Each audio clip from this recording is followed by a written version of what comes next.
على رأي المثل، قال يا فرعون مين فرعنك؟ قال ما لقيتش هيرو يلمني.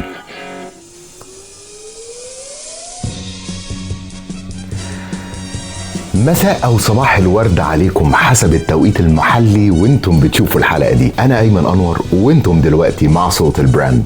في البراندنج شخصية الهيرو اللي هي البطل بتقول انا هنا عشان اساعدك تبقى اقوى، عشان تكسب التحدي. عشان كده كارل يونج قال ان هدف البطل انه يسيب علامة زيه زي الماجيشن اللي هو الساحر والمتمرد اللي هو ذا اوتلو. زي بالظبط نايكي لما قالوا جاست دو ات، يعني لو عملت سبسكرايب ولايك وشير وسبت لي كومنت جاست دو ات. نايكي بسطت مفهوم البطولة في تجريد البداية نفسها. مش مهم انت ايه دلوقتي، وضعك ايه، رياضي ولا على الله حكايتك، تخين ولا ذوي همم، كبير ولا صغير، المهم تبدأ. ده حتى الميشن بتاعتهم كانوا قايلين ان احنا موجودين علشان نلهم ونبتكر لكل رياضي في العالم، وكانوا حاطين نجمه فوق كلمه رياضي علشان يوضحوها بعد كده في تحت الجمله، وقايلين لو عندك جسم يبقى انت رياضي. ولو رجعنا ورحنا بعيد للحرب العالميه الثانيه وتحديدا اليابان اللي اتدمرت تماما، اليابانيين قرروا يلهموا العيال الصغيره وعملوا شخصيات كرتونيه زي تاتسوجن عشان يقف قصاد الشر. اليابان بيزيكلي قالت للطفل بدل ما تعيط خش اتفرج على روبوت عملاق بيدوس على الشر برجله.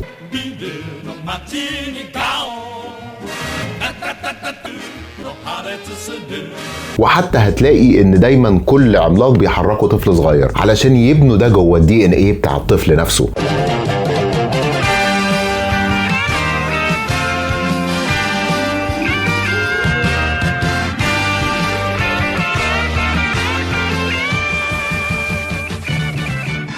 وده بالظبط الجوهر الهيرو اركيتايب، انك تلهم الناس الشجاعه علشان يواجهوا التحديات وتوريهم ان الهزيمه مش نهايه الحكايه، دي مجرد بدايه بطل جديد. وهنروح بعيد ليه؟ ما صلاح عندنا اهو يا ابن نجريج البار اللي بدأ من ولا حاجه وبقى لنا كل حاجه. الطفل اللي جري ورا الكوره من ترعه لليفربول خلى العالم يقف له باحترام. قصته مش الجوائز ولا الاجوان،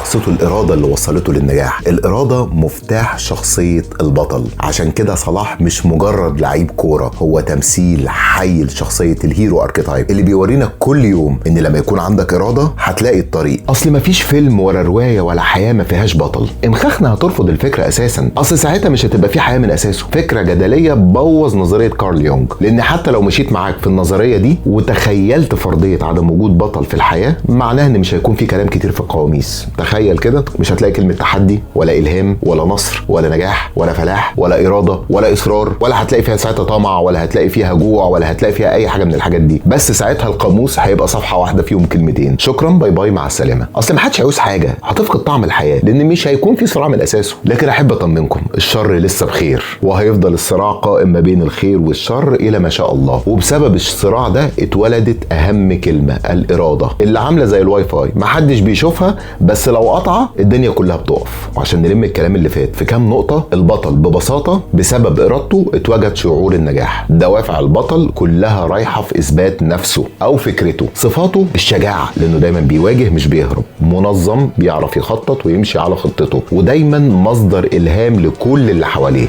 قول لي في الكومنتس شايف مين تاني بطل وليه؟ أحب مشاركاتكم طبعا. وفي نهاية الحلقة بتاعت النهاردة أحب أفكركم إن لسه في ناس ما عملتش سبسكرايب ولا عملت لايك ولا سابت لي كومنتس. أنا أيمن أنور وانتم كنتم مع صوت البراند.